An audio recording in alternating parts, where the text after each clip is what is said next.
and saber-ratter with another nuclear power, right? This is what we were supposed to be afraid of was going to happen with Donald Trump, right? We couldn't have, he's a crazy man who's going to have his finger on the nuclear button, and now we have Demented Joe, who is saber-rattling with 2 nuclear powers, and they get the corporate media sponsored by the military-industrial complex to get Americans to cheer it on. And why do Americans cheer it on? Because they have no idea what's actually happening with their foreign policy, and what's worse is they have no idea that they have no idea that they don't have any idea what's happening with their foreign policy. We have 400 military bases surrounding China since the Korean War. Do we really think that China is getting ready to invade the United States? Because I tell you, they're not. They make everything we use in the United States. Why? Because the same people who want this war are the same people who took the good jobs that are manufacturing jobs in America, turned them into low-paying, crappy jobs, and then shipped them to China. And then we get angry at them for the system that we set up. If they're so corrupt, because that's the thing, Americans have no idea how corrupt their government is.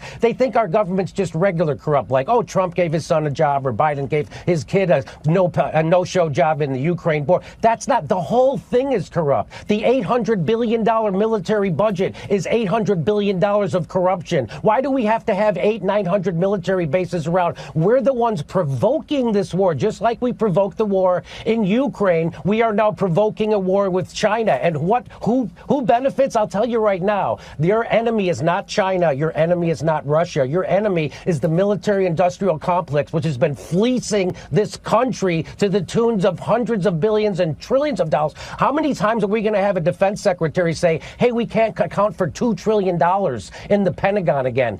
Which has happened twice now in my lifetime. So again, people are being, the war machine cannot be stopped. Who's running this country? The war machine. It certainly isn't Joe Biden making these decisions. I would like to know who is making the decisions. And I just want to remind everybody, the United States is the world's terrorist. We just set the Middle East on fire in the last 20 years, and now we're doing a proxy war in Ukraine, which we provoked, NATO provoked, and it was just admitted that we provoked it by the former Prime Minister of Germany. And now we're trying to saber-ratter with China, and they're predicting a war.